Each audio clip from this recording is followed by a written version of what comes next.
नमस्कार, मैं हूं प्रज्ञा। बिहारी न्यूज में आपका स्वागत है। आज है 15 नवंबर, दिन बुधवार। खबरों की ओर बढ़ने से पहले एक नजर सुर्खियों पर। आज होगा भारत और न्यूजीलैंड के बीच विश्व कप 2023 का सेमीफाइनल मुकाबला। चाय विकास योजना के तहत मिलते हैं इतने अनुदान। बीपीएससी एक और भर्ती निकालने के लिए तैयार। छठ में घर आने के लिए 16 जोड़ी स्पेशल ट्रेन का परिचालन। आधार कार्ड में बेहद ही आसान तरीके से लगवाएं नई तस्वीर। अब चलिए बढ़ते हैं बिहार की अब तक की 25 बड़ी खबरों की ओर विस्तार से। इसरो में निकली 18 पदों पर भर्ती। भारतीय अंतरिक्ष अनुसंधान संगठन यानी कि इसरो के द्वारा कुल 18 पदों पर भर्ती निकाली गई है। ऐसे में वो लोग जो इसके लिए आवेदन करना चाहते हैं वह आधिकारिक साइट bssc.gov.in पर जाकर ऑनलाइन तरीके से अपना आवेदन कर सकते हैं। बता दें कि आवेदन करने की अंतिम तारीख 27 नवंबर 2023 तक निर्धारित की गई है। इसके लिए अगर शैक्षणिक योग्यता की बात करें तो इस भर्ती के लिए अप्लाई करने वाले उम्मीदवार का किसी भी मान्यता प्राप्त संस्थान या बोर्ड से SSLC या SSC या मैट्रिक या 10वीं क्लास पास होना जरूरी है। इसके साथ ही आवेदक के पास वैध लाइसेंस होना अनिवार्य है। उम्मीदवार के पास 3 साल का गाड़ी चलाने का एक्सपीरियंस होना भी जरूरी है। इससे जुड़ी अधिक जानकारी के लिए जारी किए गए नोटिफिकेशन को देख सकते हैं। चाय विकास योजना के तहत मिलते हैं इतने अनुदान। बिहार सरकार के कृषि विभाग के उद्यान निदेशालय के द्वारा चाय विकास योजना के तहत वित्तीय वर्ष 2023-24 में सहायता अनुदान दिए जाते हैं, जिसके तहत चाय का नया क्षेत्र विस्तार करने के लिए 4.94 लाख रुपए की इकाई लागत पर 50% सहायता अनुदान दिए जाते हैं। वहीं इसके अलावा प्रूनिंग मशीन के लिए 1.2 लाख की इकाई लागत पर 50%, मैकेनिकल हार्वेस्टर के 1 लाख रुपए की इकाई लागत पर 50%, लीफ कलेक्शन शेड हेतु वास्तविक मूल्य का 5% या अधिकतम 37,000 रुपए, प्लंकिंग शेयर हेतु वास्तविक मूल्य का 50% या अधिकतम 11,000 रुपए, लीफ कैरेज व्हीकल हेतु वास्तविक मूल्य का 50% या अधिकतम 7,50,000 रुपए दिए जाएंगे। वहीं इसके अलावा पावर स्प्रेयर मशीन एवं ब्रश कटर मशीन को इच्छुक किसान अपने आवश्यकता के अनुसार कृषि यांत्रिकरण योजना के तहत OFMAS पोर्टल पर आवेदन कर सकते हैं और प्लास्टिक क्रेट्स एवं नायलॉन बैग के लिए उद्यान निदेशालय के वेबसाइट पर आवेदन कर प्राप्त कर सकते हैं। बता दें कि चाय विकास योजना का लाभ लेने के लिए विभागीय साइट https://horticulture.bihar.gov.in पर जाकर आवेदन किया जा सकता है। वहीं से जुड़ी अधिक जानकारी के लिए संबंधित जिला के सहायक निदेशक उद्यान से संपर्क कर सकते हैं। बिहारी बर्थडे स्पेशल में आज हम बात करेंगे ज्योति प्रकाश निराला के बारे में। ज्योति प्रकाश निराला का जन्म आज ही के दिन 1986 में हुआ था। यह गरुड़ कमांडो फोर्स के सदस्य थे। उन्हें जनवरी 2018 में मरणोपरांत भारत के सर्वोच्च शांतिकालीन सैन्य सम्मान अशोक चक्र से सम्मानित किया गया था। वह जमीनी लड़ाई के लिए पुरस्कार पाने वाले पहले एयरमैन हैं और सुहास विश्वास और राकेश शर्मा के बाद इसे प्राप्त करने वाले केवल तीसरे हैं। निराला 2005 में भारतीय वायुसेना के गरुड़ कमांडो फोर्स में शामिल हुए। उनकी यूनिट को 13 राष्ट्रीय राइफल्स में प्रतिनियुक्त किया गया और ऑपरेशन रक्षक के तहत जम्मू और कश्मीर में तैनात किया गया। उन्हें सेवा और आतंकवादियों से लड़ने में बहादुरी दिखाने के लिए 26 जनवरी 2018 को अशोक चक्र से सम्मानित किया गया था। उन्हें लश्कर-ए-तैयबा के स्थानीय नेतृत्व को खत्म करने का श्रेय दिया जाता है। ऑपरेशन के दौरान मारे गए आतंकवादियों में से एक लश्कर-ए-तैयबा कमांडर जकी उर रहमान लखवी का भतीजा था, जो 2008 के मुंबई हमलों का एक प्रमुख योजनाकार था।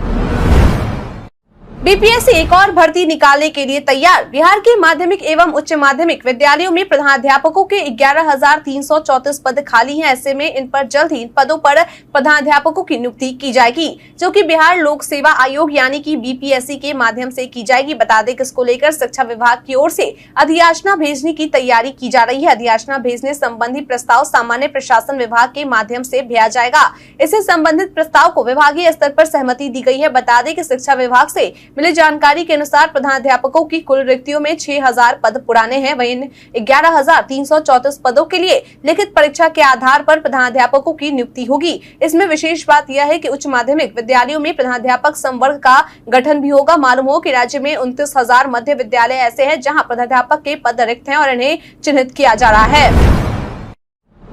बिहार में इस देश से आते हैं सबसे ज्यादा पर्यटक। बिहार में पर्यटकों की संख्या में बढ़ोतरी हो, इसको लेकर बिहार सरकार के पर्यटन विभाग के द्वारा कई कोशिशें की जा रही हैं। विभाग की ओर से देश विदेश के पर्यटकों को लुभाने के लिए कई तरह की योजनाएं भी बनाई जा रही। वहीं बता दें कि पर्यटन विभाग के द्वारा किए गए सर्वे से यह जानकारी निकलकर सामने आई है कि सबसे ज्यादा पर्यटक बिहार में जापान से आते हैं। ऐसे में इनकी संख्या में और भी बढ़ोतरी हो, इसको लेकर विभाग भी इस क्षेत्र में लगा हुआ है। मालूम हो कि कोरोना के बाद पिछले 2 सालों में बिहार में विदेशी पर्यटकों की संख्या का आंकड़ा 2 लाख के पार हो गया है।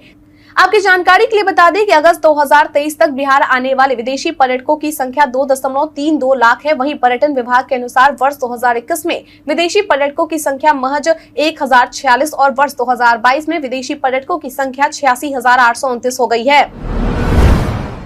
आज होगा भारत और न्यूजीलैंड के बीच विश्व कप 2023 का सेमीफाइनल मुकाबला। आज यानी कि 15 नवंबर को भारत और न्यूजीलैंड के बीच विश्व कप 2023 का पहला सेमीफाइनल मुकाबला दोपहर 2 बजे से खेला जाने वाला है। बता दें कि यह मुकाबला मुंबई के वानखेड़े स्टेडियम में खेला जाएगा। मालूम हो कि भारतीय टीम की ओर से अब तक अपने सभी मैच जीते गए हैं। वहीं न्यूजीलैंड लगातार 4 मैच हारने के बाद श्रीलंका को हराकर सेमीफाइनल तक पहुंची है। अब तक भारत और न्यूजीलैंड के बीच वनडे वर्ल्ड कप में कुल 10 मैच खेले गए हैं, जिसमें से 5 मैचों में न्यूजीलैंड ने जीत हासिल की है, तो वहीं 4 मैचों में भारतीय टीम ने और 1 मैच बेनतीजा रहा। आपकी जानकारी के लिए बता दें कि भारत ने कभी भी न्यूजीलैंड को आईसीसी इवेंट के नॉकआउट स्टेज में नहीं हराया है। न्यूजीलैंड भारत को साल 2019 विश्व cup semifinal, 2021 world test championship final, 2000 champions trophy final में हरा चुका है, लेकिन भारत के द्वारा विश्व कप 2023 ग्रुप स्टेज में न्यूजीलैंड को 4 विकेटों से हराया गया था। आज का यह मैच बेहद ही दिलचस्प होने वाला है। मालूम हो कि विश्व कप 2023 का दूसरा सेमीफाइनल मुकाबला कल यानी कि 16 नवंबर को साउथ अफ्रीका और ऑस्ट्रेलिया के बीच ईडन गार्डन्स स्टेडियम में खेला जाएगा। डेंगू से खुद को बचाने के लिए अपनाएं ये तरीका। बिहार में डेंगू के मामलों में लगातार बढ़ोतरी हो रही है। स्वास्थ्य विभाग भी इसको लेकर पूरी तरह से अलर्ट मोड में है। इसी कड़ी में अब आईपीआरडी के द्वारा भी एक पोस्ट शेयर कर जानकारी दी गई है कि किस तरह से खुद को डेंगू से बचाया जा सकता है। बता दें कि शेयर किए गए पोस्ट के अनुसार साफ पानी में डेंगू पनपता है। वहीं इसके अलावा डेंगू का मच्छर दिन में ही काटता है। ऐसे में से बचाव के लिए कुछ बातों का ध्यान रखना बेहद जरूरी है, जिसके तहत घर के अंदर पानी जमा न होने दे, बदन को ढककर रखें, फॉगिंग करें और मच्छरदानी का प्रयोग करें। बच्चों को बाहर भेजने से पहले मच्छर भगाने की क्रीम लगाएं। खिड़की दरवाजों में मच्छर जाली लगवाएं और घर के आसपास पानी जमा न होने दें। बता दें कि इससे जुड़ी अधिक जानकारी के लिए आप हेल्पलाइन नंबर 104 पर संपर्क कर सकते हैं। बिहार में आंगनवाड़ी से जुड़ी लड़कियों को मिलेगा स्किल डेवलपमेंट की ट्रेनिंग। बिहार सरकार की ओर से राज्य की महिलाओं को सशक्त बनाने के लिए कई तरह की योजनाएं चलाई जा रही हैं। इसी के तहत बिहार सरकार की ओर से आंगनवाड़ी से जुड़ी 14 से 18 साल की लड़कियों को भी जनवरी से खेल कूद एवं स्किल डेवलपमेंट की ट्रेनिंग दी जाएगी, ताकि वह सामाजिक, आर्थिक और शारीरिक रूप से फिट रहे।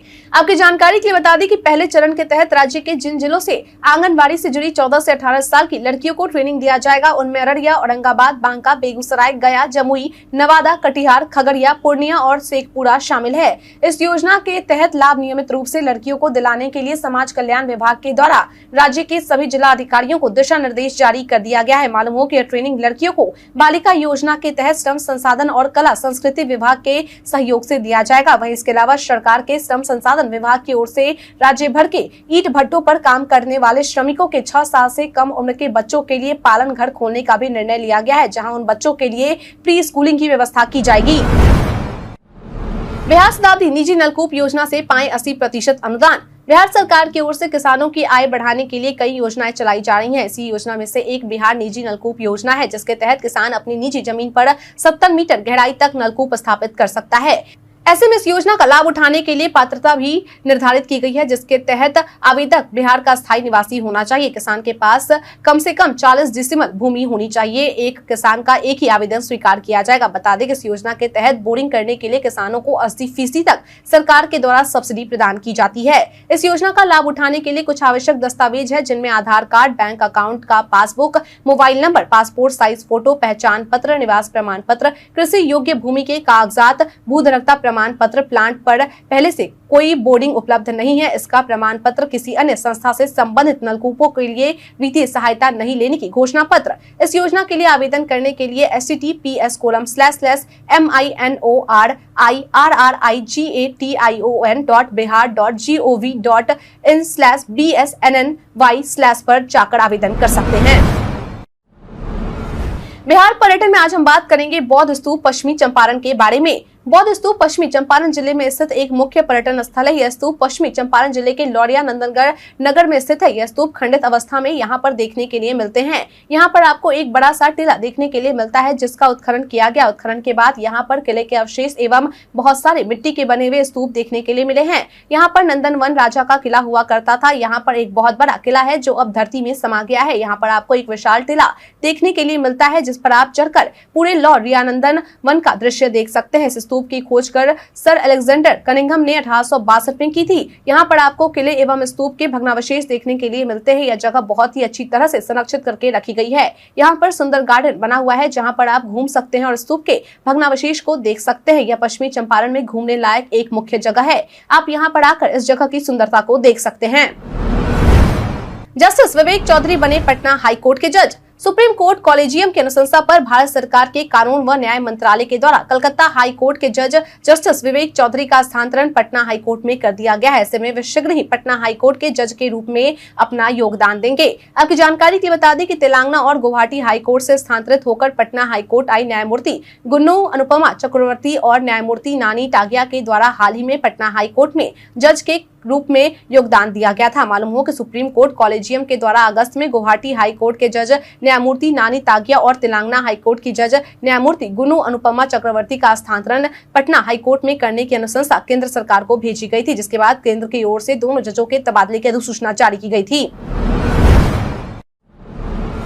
आधार कार्ड में बेहद ही आसान तरीके से लगवाएं नई तस्वीर। अगर आप अपने आधार कार्ड में अपनी तस्वीर को बदलवाना चाहते हैं तो यह खबर आपके लिए है। बता दें कि UIDAI के नियम के अनुसार भी 15 वर्ष की आयु पार करने वाले व्यक्ति को अपने आधार कार्ड में अपनी तस्वीर को अपडेट कराना जरूरी है। ऐसे में अगर आप भी अपनी फोटो को ऑनलाइन अपडेट कराना चाहते हैं तो इसके लिए आपको सबसे ज्यादा परेशानी का सामना नहीं करना पड़ेगा। इसके लिए आप सबसे पहले UIDAI की आधिकारिक वेबसाइट uidai.gov.in पर जाएं और फिर आधार एनरोलमेंट फॉर्म को डाउनलोड करें। इस फॉर्म में अपनी जरूरी डिटेल्स भरें और फिर अपने नजदीक के आधार सेवा केंद्र या आधार एनरोलमेंट सेंटर में जाकर इस फॉर्म को सबमिट कर दें। इसके बाद आप सेंटर पर मौजूद आधार एग्जीक्यूटिव बायोमेट्रिक वेरिफिकेशन के जरिए सभी डिटेल्स को कंफर्म करें और इसके लिए 100 रुपए की फीस GST के साथ जमा करेंगे। जिसके बाद आपको अपडेट रिक्वेस्ट नंबर के साथ एक एनरोलमेंट स्लिप आपको दी जाएगी, जिसकी मदद से आप अपने स्टेटस अपडेट पर अपनी नजर बनाए रख सकते हैं।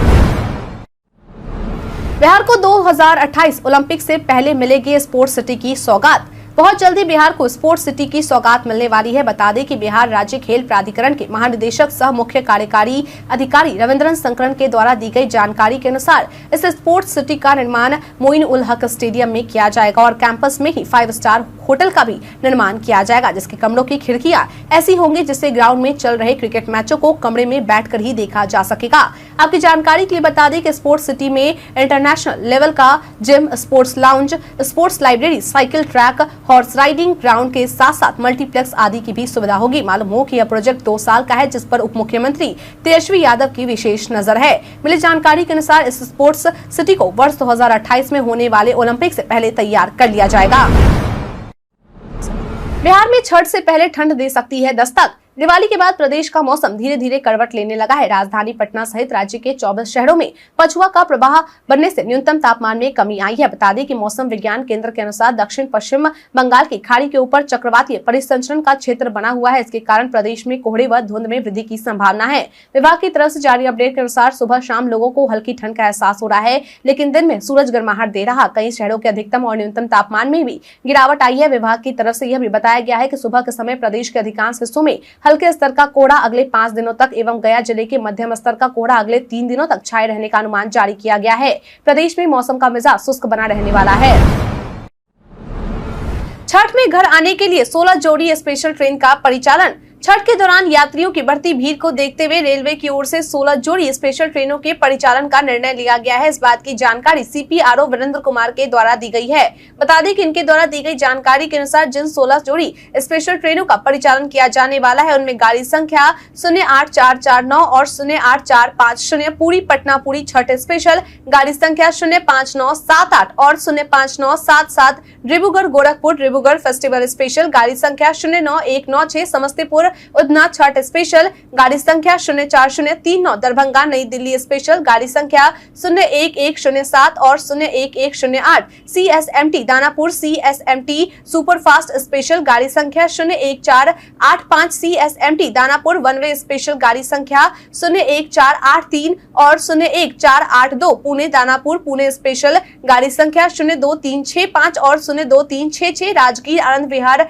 राजगीर सुपरफास्ट स्पेशल, गाड़ी संख्या 06033009, धनबाद एर्नाकुलम अनारक्षित स्पेशल गाड़ी संख्या 06059 और 06060, कोयम्बटूर बरौनी कोयम्बटूर अनारक्षित स्पेशल गाड़ी संख्या 09741 और 09742, जयपुर जोगबनी जयपुर स्पेशल गाड़ी संख्या 04640 और 04639, SVD Katra Katihar SVD Katra festival special गाड़ी संख्या 04650 और 04649, अमृतसर दरभंगा अमृतसर फेस्टिवल स्पेशल गाड़ी संख्या 06225 और 06226, यशवंतपुर मुजफ्फरपुर यशवंतपुर स्पेशल गाड़ी संख्या 06227 और 06228, एसएमवीवी बरौनी एसएमवीवी स्पेशल और गाड़ी संख्या 06221 और 06222, मैसूर रक्सौल मैसूर ट्रेन शामिल है।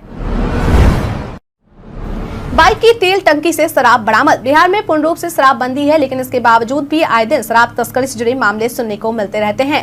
हालांकि इन पर नकेल कसने के लिए उत्पाद विभाग की ओर से कई कोशिशें की जा रही, लेकिन इसके बावजूद भी शराब तस्करों के द्वारा नए नए तरीकों से तस्करी को अंजाम दिया जा रहा। बता दें कि ताजा मामला गोपालगंज के कुचायकोट थाना क्षेत्र के बलथरी चेकपोस्ट का है, जहाँ उत्पाद विभाग की टीम के द्वारा वाहन जाँच के दौरान गोपालगंज से आ रही एक बाइक सवार को रोककर बाइक की टंकी से 47 पीस विदेशी शराब की टेट्रा पैक बरामद की गई है। इसके साथ ही इस दौरान टीम की ओर से एक तस्कर की भी गिरफ्तारी की गई है, जिसकी पहचान सुजीत कुमार के रूप में की गई है। फिलहाल गिरफ्तार किए गए तस्कर को पूछताछ के बाद उसके खिलाफ उत्पाद अधिनियम के तहत मामला दर्ज कर न्यायिक हिरासत में भेज दिया गया है। सीमांचल में शिक्षा, स्वास्थ्य और सामाजिक बदलाव के लिए यूनिसेफ की बड़ी पहल। यूनिसेफ की ओर से बिहार के सीमांचल के आकांक्षी जिलों में शुमार पूर्णिया और अररिया में सामाजिक व्यवहार परिवर्तन को लेकर पायलट प्रोजेक्ट के तौर पर चयन किया गया है। ऐसे में अब इन दोनों स्थानों पर शिक्षा, स्वास्थ्य, स्वच्छता और पोषण जैसे सभी मुद्दों पर व्यवहार परिवर्तन के माध्यम से सामाजिक संदेश के लिए पहल शुरू की जाएगी। मालूम हो कि इस पहल के तहत पूर्णिया में DRDA में सोशल बिहेवियर चेंज सेंटर यानी कि SBCS भी खोला गया है। मालूम हो कि यूनिसेफ की ओर से 5 प्राथमिकताओं को केंद्र बिंदु मानकर यह कार्य किया जा रहा, जिसमें बच्चों का विकास, बुनियादी शिक्षा, लिंग के आधार पर समानता, बच्चों का हिंसा से बचाव, बाल श्रम और शोषण से रक्षा शामिल है। ऐसे में इन सभी बिंदुओं पर काम करने के लिए पूर्णिया और अररिया में सभी विभागों को एक साथ मिलजुल कर इसको अंजाम देना होगा। मालूम हो कि पूर्णिया और अररिया कई मामलों में पिछड़ा है। यही वजह है कि यूनिसेफ की ओर से पायलट प्रोजेक्ट के रूप में इनका चयन किया गया है। सीएम नीतीश ने गंगा घाटों का किया निरीक्षण, दिए ये दिशा निर्देश। लोक आस्था महापर्व छठ में अब कुछ ही दिन बाकी रह गए हैं। ऐसे में इस पर्व को लेकर तैयारियां काफी तेजी से पूरी की जा रही है और उन्हें अंतिम रूप दिया जा रहा है। इसी कड़ी में बीते दिन मुख्यमंत्री नीतीश कुमार गंगा घाटों का निरीक्षण करने पहुंचे। इस दौरान उनके साथ बिहार सरकार के सभी आला अधिकारी मौजूद रहे, जिनके द्वारा सीएम नीतीश को तैयारियों से जुड़ी व्यवस्थाओं से अवगत कराया गया। वहीं सीएम नीतीश के द्वारा भी कई दिशा निर्देश दिए गए। सीएम नीतीश ने घाटों पर सुरक्षा, सफाई और शांति बनाए रखने से जुड़ी सभी जानकारी हासिल की। उन्होंने जहाज पर सवार होकर तमाम घाटों का निरीक्षण किया। मालूम हो कि इससे पहले भी सीएम नीतीश के द्वारा छठ घाटों का निरीक्षण किया जा चुका है।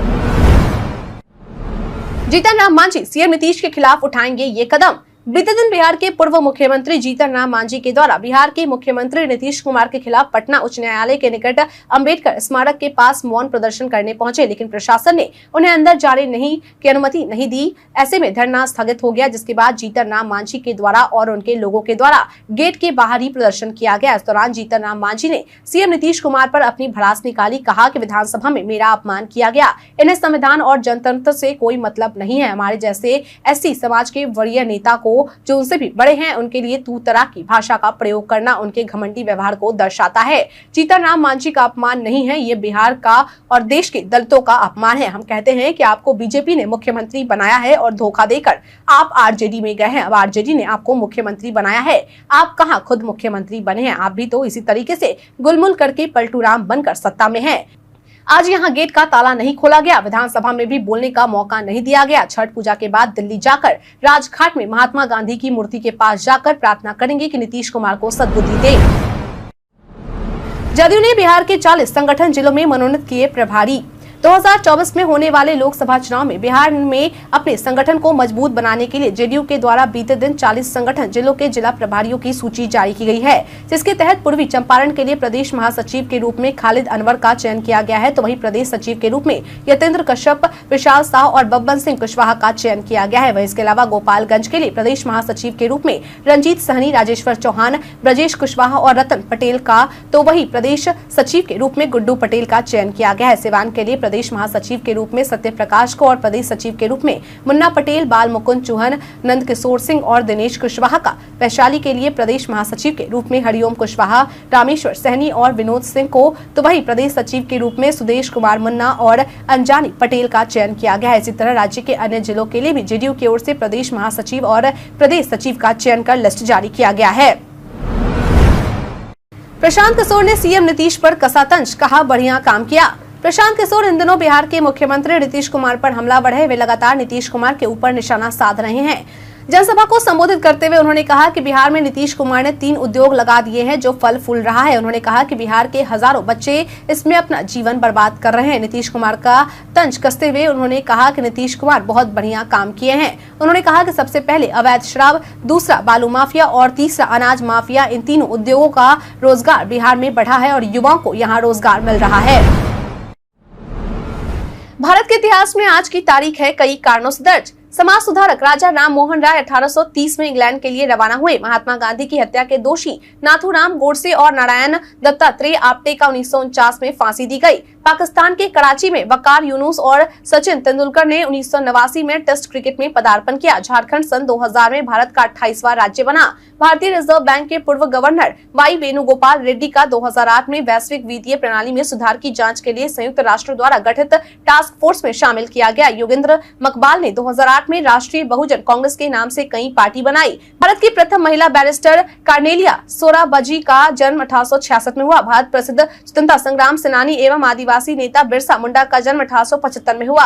अशोक चक्र से सम्मानित भारतीय वायुसेना के शहीद गरुड़ कमांडो में से एक ज्योति प्रकाश निराला का जन्म 1986 में हुआ। प्रसिद्ध भारतीय टेनिस खिलाड़ी सानिया मिर्जा का जन्म 1986 में हुआ। हिंदी साहित्यकार जयशंकर प्रसाद का निधन 1937 में हुआ। पंजाब के प्रसिद्ध आर्य समाजी नेता, समाज सुधारक और शिक्षाविद महात्मा हंसराज का निधन 1938 में हुआ। भारत में विधायक निर्वाचित होने वाले पहले कम्युनिस्ट नेता बंकिम मुखर्जी का निधन 1961 में हुआ। सामाजिक कार्यकर्ता विनोबा भावे का निधन 1982 में हुआ। भारत के प्रसिद्ध कवि, कथाकार और एकांकीकार आरसी प्रसाद सिंह का निधन 1996 में हुआ। मथुरा के प्रसिद्ध संत जिन्होंने विख्यात प्रेम मंदिर का निर्माण करवाने वाले कृपालु महाराज का निधन 2013 में हुआ। हिंदी के सम्मानित कवियों में गिने जाने वाले कुंवर नारायण का निधन 2017 में हुआ।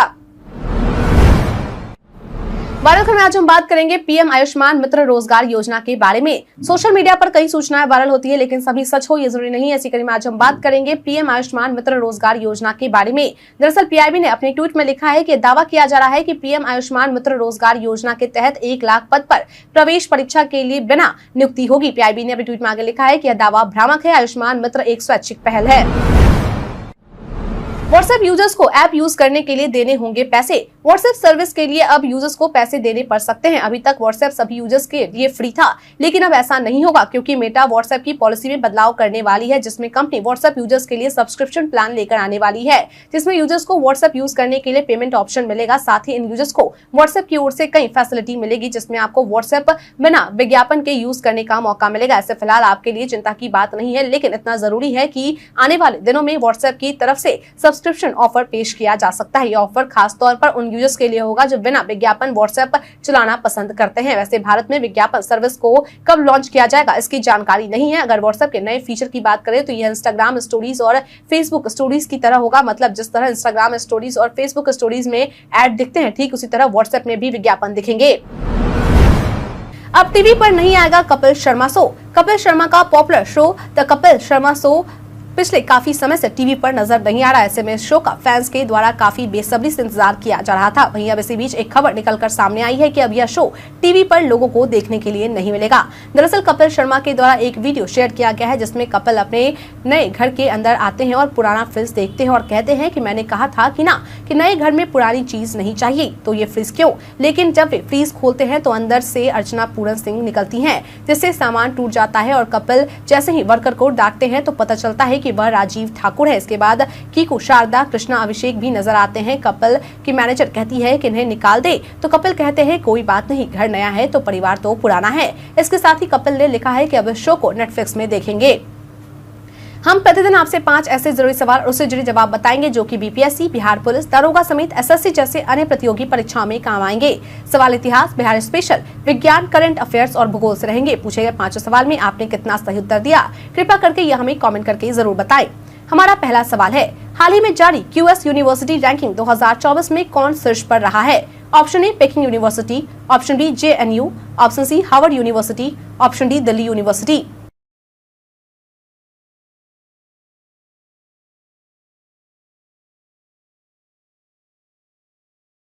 इसका सही उत्तर है ऑप्शन ए पेकिंग यूनिवर्सिटी। अगला सवाल, हाल ही में 9 नवंबर को कौन सा दिवस मनाया गया है? ऑप्शन ए राष्ट्रीय बाल दिवस, ऑप्शन बी गरीबी उन्मूलन दिवस, ऑप्शन सी राष्ट्रीय कानूनी सेवा, ऑप्शन डी इनमें से कोई नहीं।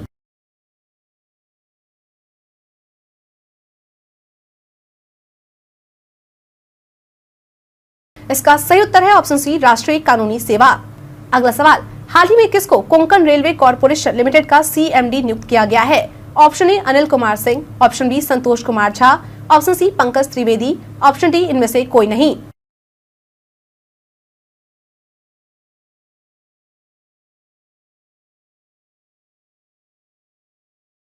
इसका सही उत्तर है ऑप्शन बी संतोष कुमार झा। अगला सवाल, देश का पहला सिटी फॉरेस्ट बिहार के किस जिले में बनाया जाएगा? Option A Bhagalpur, option B Muzaffarpur, option C Patna, option D Samastipur.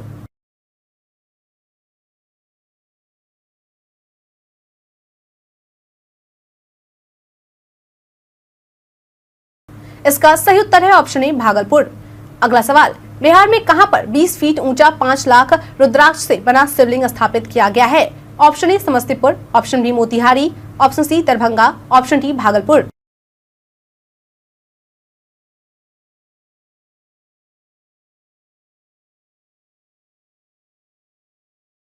इसका सही उत्तर है ऑप्शन बी मोतिहारी।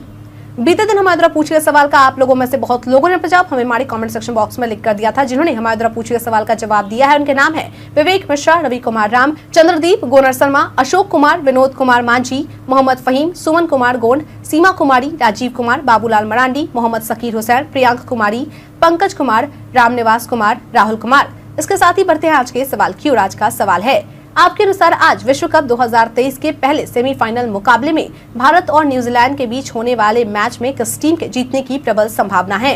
अपना जवाब हमें हमारे कमेंट सेक्शन में लिखकर जरूर बताएं। आज के लिए इतना ही।